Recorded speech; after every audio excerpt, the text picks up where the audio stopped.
All right, Mort, since you brought up the Bulls, let's go to them next. I think there are two huge storylines for them this summer. The first of which came up the other day in exit interviews. Zach LaVine was asked kind of what's next for you in terms of free agency, because he's a free agent in 2022.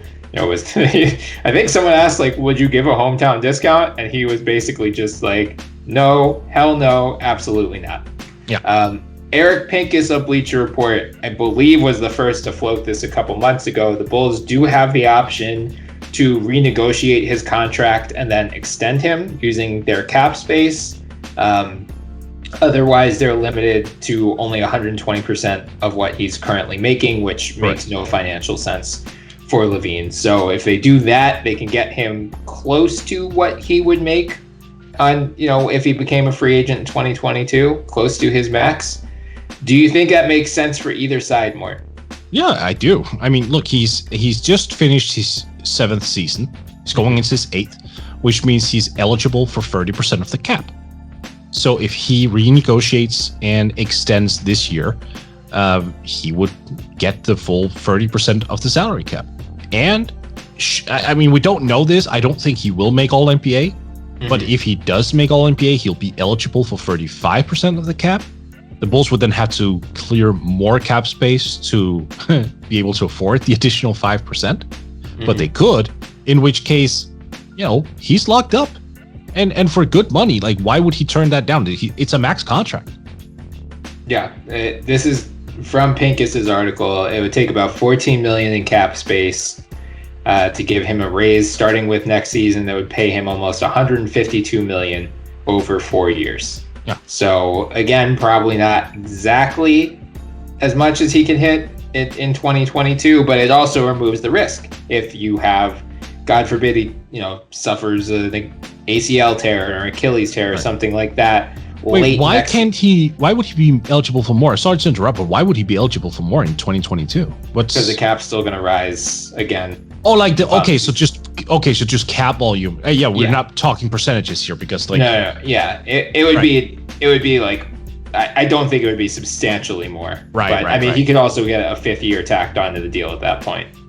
But that logic would apply to any contract in the NBA. If every superstar would just wait signing the big contract a year, the cap would jump every single year. That would be worth more. So, at the end of the day, you could go to Zach and his agent and just go, we can max you right now for the next 4 years. Like right now. Tomorrow, you'd be a max player if we just do that. Yeah.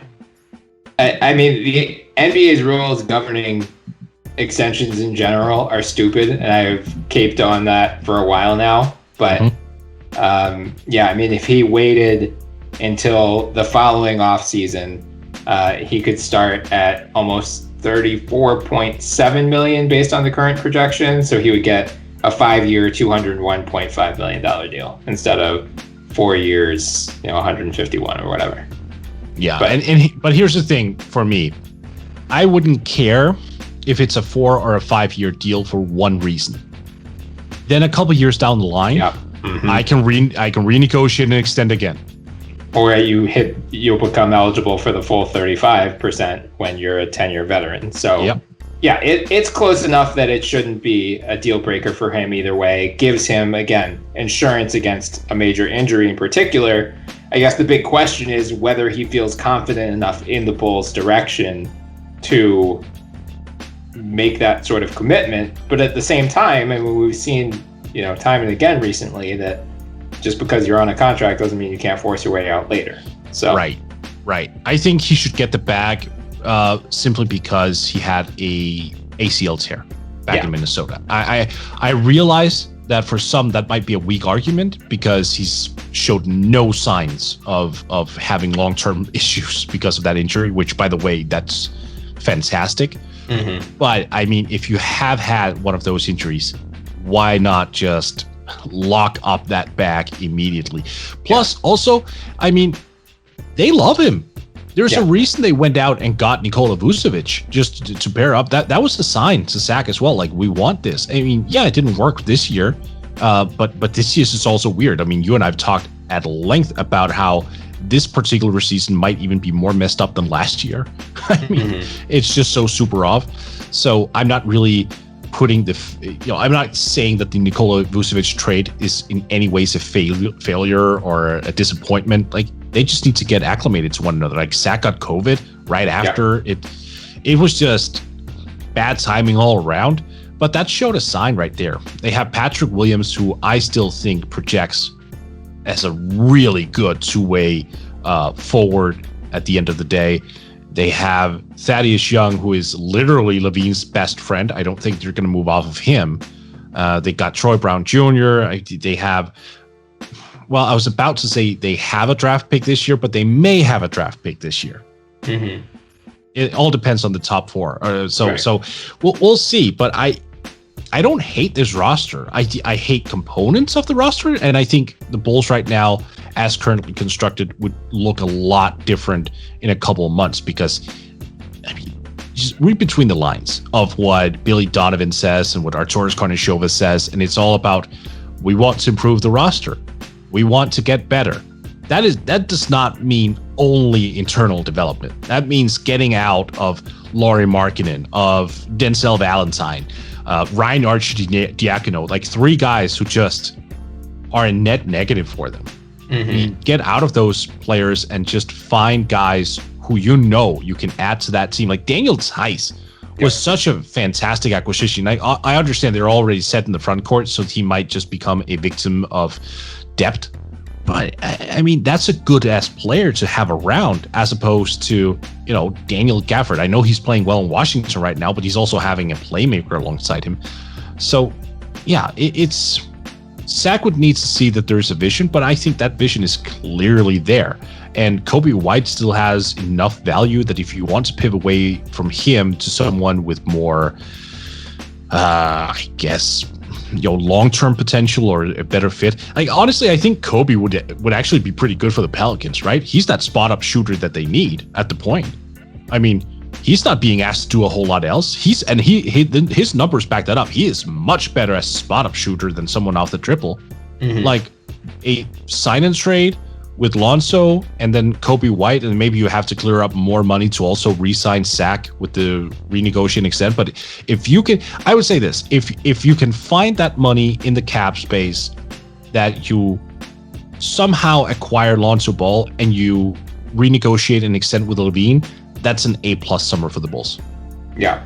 Well, I mean, you made your feelings very clear about Lauri Markkanen, that the Bulls are not going to be pursuing re-signing him, and based on Lauri's comments from exit interviews, it sounds like he's not super interested in re-signing with them either. He was saying, he wants to go to a place where he can be in more of a featured role, and that's just not going to be the case in Chicago based on what we saw. Or in the NBA.